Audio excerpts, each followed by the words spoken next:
Hello, South Africa. Welcome to Panties Tigini podcast. I'm your host today. My name is Kgotso Ndlovu, and welcome to the first edition of the football content of Panties Tigini podcast, which will also be out on my YouTube channel. So stay tuned, guys. So it begins, guys. It's the beginning of the Betway Premiership. It's a new season, new dawn, new sponsor of South African football. So it's up to the big three again, and the question that everyone is asking, is it going to be the continued dominance of Mamelodi Sundowns? Is it going to be a new dawn of Kaizer Chiefs with the new technical team? Or is it going to be Orlando Pirates actually claiming what they've been searching for the past 3 seasons? I think it's going to be a beautiful season to watch, and I mean, let's start with it. Well, firstly, guys, about the big three of South African football, Kaizer Chiefs, Mamelodi Sundowns, and Orlando Pirates. There is no speaking about it without speaking about the recent the success of Mamelodi Sundowns for the past 7 seasons, with them actually claiming the league in the manner in which they did. Such complete dominance by Mamelodi Sundowns, and there's no speaking about it, of course, without speaking about the financial muscle of Mamelodi Sundowns, whom people are deeming to be the biggest instrument, if one is to use that word in lack of a better word, the biggest instrument of the success of Mamelodi Sundowns. However, people are shaming it, Mamelodi Sundowns, because of their financial muscle.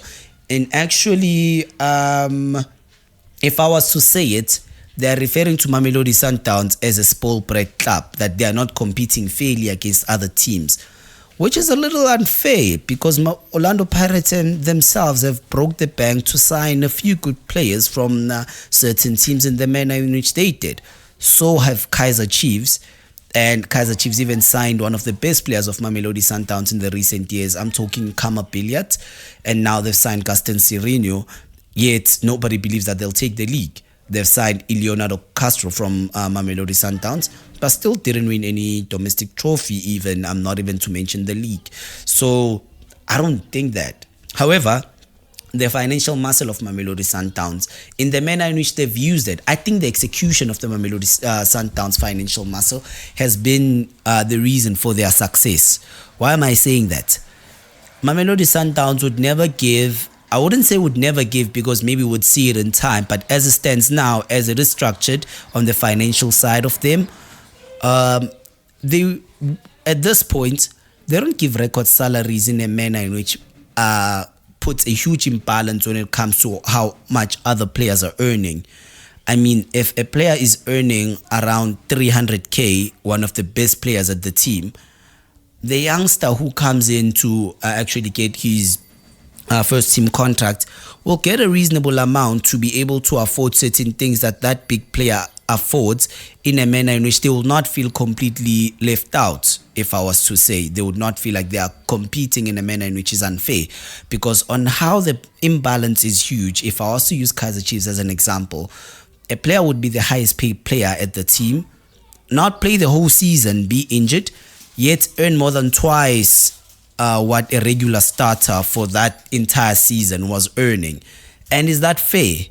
I think it brings a lot of division within the dressing room. Hence, the negotiation of Bongani Zungu's contract on his return to Mamelodi Sundowns took so long, because I believe it was said that he expected a salary that management believed that would actually bring division into the dressing room. So they found a way to offer him a salary which would balance across the entire dressing room. But unfortunately, that worked against him, because I think that him being the highest earning player at Mamelodi Sundowns motivated his release, because he was performing well. He was coming up all right. He had made good progress. However, for the level that Mamelodi Sundowns is playing at, I actually think that he was a little too average for the big things that they want to achieve. So hence that motivated for his release. And think about him competing or maybe playing the same position as Ndlovu Mokoena, who was due for a salary upgrade as he had to renew his contract. So I think for Mamelodi Sundowns to make provision for a contract renewal of Ndlovu Mokoena, they had to release Bongani Zungu. But I mean, take nothing away from how well structured the financial side of Mamelodi Sundowns is, because you look at it from a bonuses perspective also. When it comes to the winning bonuses, it was always said that whenever Mamelodi Sundowns wins a league, it was a hearsay though at the time in which I first heard it, that they share whatever winnings that they get from whatever trophy that they take. However, it also came out in documents that Rulani Mokoena was earning 6% from each and every trophy that he won. And such is good motivation. If it goes on across the staff, I mean, everyone is motivated to win, because they know that if the club wins, they win too. And which brings me to Orlando Pirates, actually, when we speak about winning trophies, as they've won 4 trophies in the past 2 seasons. And would you say that Orlando Pirates is winning trophies because of that? I don't think so. It has never been said like that. However, Orlando Pirates, when it comes to how the remuneration structure or how the financial side of the team has contributed to their success, is that players are told that they are playing for their badge. You're all gonna earn a reasonable amount of money. Obviously, you're playing for a big team. However, there is no big division in terms of a player being bigger than the other player. And I mean, every player earns quite a decent amount, which actually talks volumes as far as playing for one of the best teams in the country is concerned. And like I said, another example of there being no big player reception to any player at Orlando Pirates is the number 10 saga. Because I mean, as Dr. Ivan Khoza said, that in the domestic league, whenever he thinks about handing out the number 10 jersey, he thinks about how great Joe Mosono was. It's a little unfair to the players for the team to have such bogus expectations for a player to be that big. However, we are not to challenge it if it has worked for the club as far as success is concerned. And if we speak about players who were big at Orlando Pirates, unfortunately, it has not worked for them. We've seen the latest poster boy who went out of Orlando Pirates, Thembinkosi Loch. It was in an amicable way. However, Orlando Pirates was forced to release him as his contract was ending in June, and he was going to leave the club as a free agent. So the club had no choice but to actually eventually let him go. Teko Modise whatsoever does not want to be referred to as an Orlando Pirates legend, and it was because of the reason that most people know, him wanting to move abroad. And one would say that the club gate-kept him. I actually believe so. But also on the other side of things, I don't think things were okay between Teko Modise and the Orlando Pirates senior management, if I was to say, because everybody saw how he went out of the club, and everybody knows how he feels about the club. He's very professional in terms of how he goes about the club, but he made a name for himself at Orlando Pirates than he did at Mamelodi Sundowns. However, I think he actually is on a wave of being a Mamelodi Sundowns legend more than he is an Orlando Pirates legend. If someone was to not know Teko Modise, they would say that he only played for Mamelodi Sundowns when you look at how he's going about his business, about being a former player now. However, people who have watched him would agree that he made a name for himself at Orlando Pirates than he did at Mamelodi Sundowns. But because of how things ended between him and the club, unfortunately, he's more on Sundowns than he is on Pirates. And on what makes Sundowns stand out, my overall conclusion, as I said, is how well ran their financial structure is at Mamelodi Sundowns. They've had their squabbles, of course. I mean, there was a time in which they were just getting winning bonuses, yet the club was not winning anything. They've had their problems.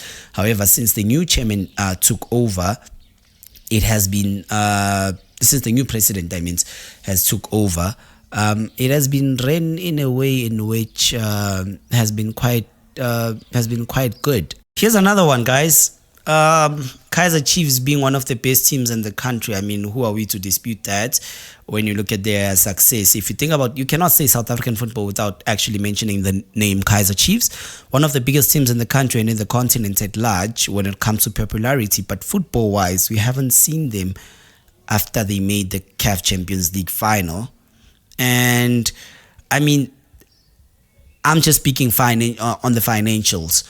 And if I'm to speak about that, why has Kaizer Chiefs not been as good as Mamelodi Sundowns is, regardless of paying players some record salaries? I think for the past 5 seasons, ever since Kamapila joined Kaizer Chiefs, they've been the club with the highest paid player in the entire league from then until now. So why hasn't Kaizer Chiefs been so successful regardless of breaking the bank on big players more than Mamelodi Sundowns? I think it starts there. Maybe my statement is to be corrected.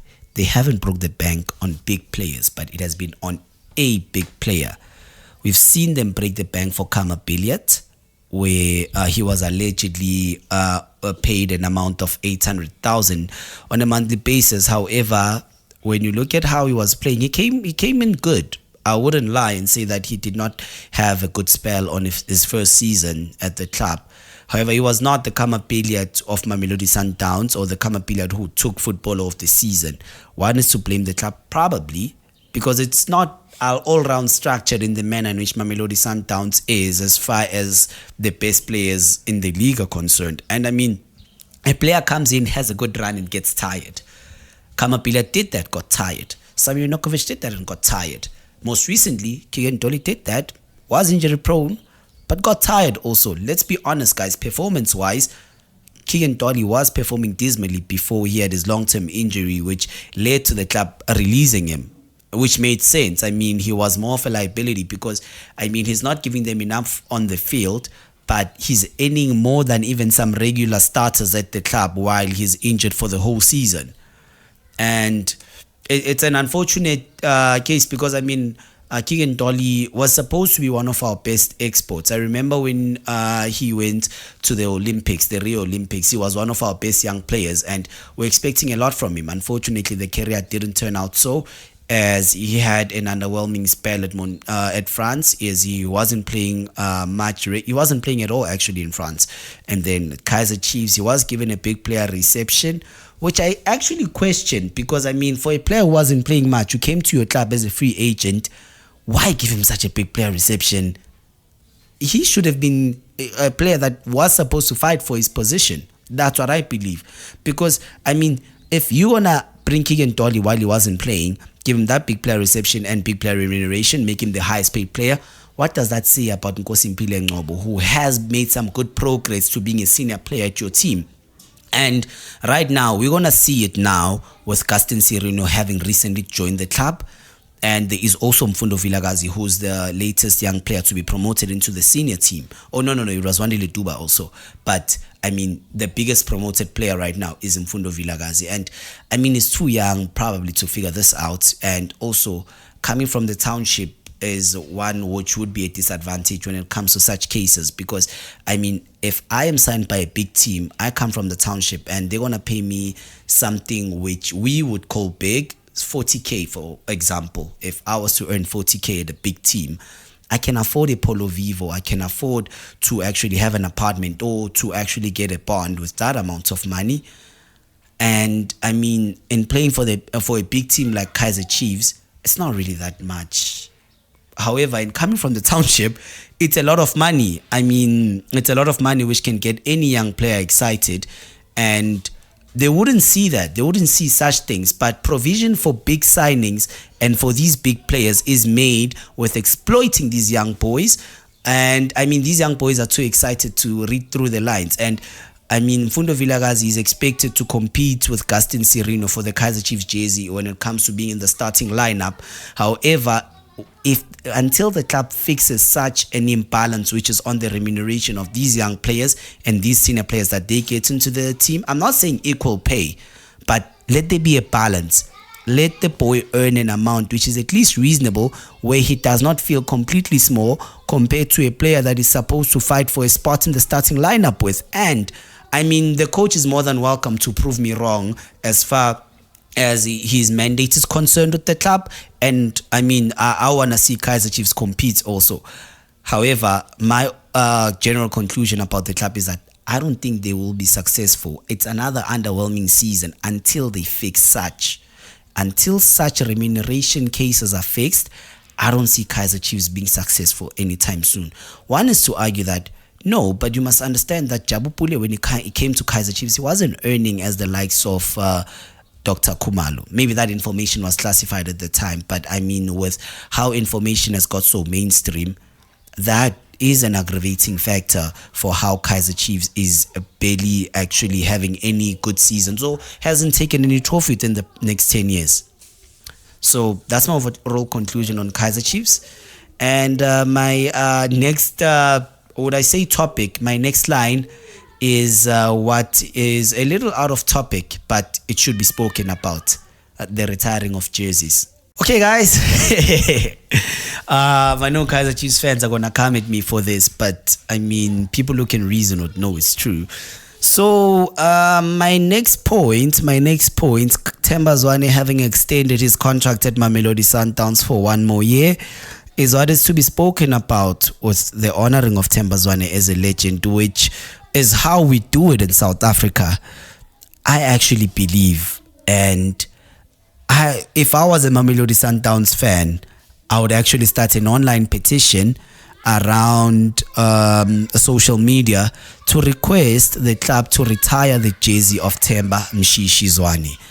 I think he's been one of the best players that they've had in the club. Maybe the club should have done that for Surprise Moriri, and I actually believe that the jersey of Themba Zwane should be retired. Not really retired, maybe just like Dr. Khumalo's jersey is at Kaizer Chiefs, maybe put somewhere until there is another player to succeed him and take the jersey. But as it stands now, with there being no player close to him as far as what he has done for the club is concerned, I believe the jersey of Themba Zwane should be retired. I saw one comment on social media saying that Lionel Messi is one of the greatest players in football history, yet if not the greatest player, obviously it's subjective when it comes to how that is considered, and people would be on either one side of the line, Messi or Ronaldo, or whichever player that they've seen that they think is the greatest of all time. But speaking about that, the jersey of Lionel Messi at Barcelona was given to another player just the season he left Barcelona, and people are saying it's bogus for us to retire jerseys. But are we to betray our culture? Because that's our South African footballing culture, that when a player is that great, a jersey is retired. That's how we do things in our country, and I don't think we should stop it because we see someone else not doing it. Are you gonna stop doing certain things at your household because you see another person not doing them? It's their choice to not do it. We do it, we know what it means and what it means to us, and I don't think we should stop it just because someone else is not doing it. So I believe in the retiring of jerseys very much. And instead of questioning if our culture of retiring jerseys is actually a good thing, I think what we should question is our players doing well enough to actually attain jerseys which have been retired, or to have their jerseys retired. That is what our concern should be.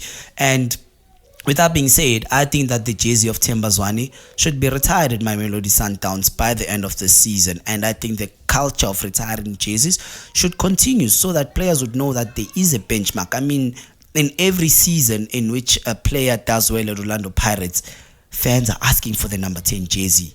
That should be the benchmark of our players doing well. That should be what motivates our players, for players to get a jersey which has not been worn in a while, or maybe to get their own jersey retired, which actually means that you've made quite a name for yourself. You've actually done well for the club. So I actually think that jerseys should continue being retired in that aspect, because I mean, if one is to speak about what Themba Zwane has done, I mean, social media itself speaks volumes with there being songs for Themba Zwane himself. So I think the culture should continue, and it should continue with Themba Mshishi Zwane for what he has done for Mamelodi Sundowns as a club.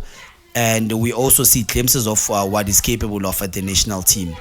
So thank you guys, and a special thank you to Panti Estigini podcast for giving me the platform for our first footballing bulletin. Until next time, guys, both on Panti Estigini podcast and also my YouTube channel.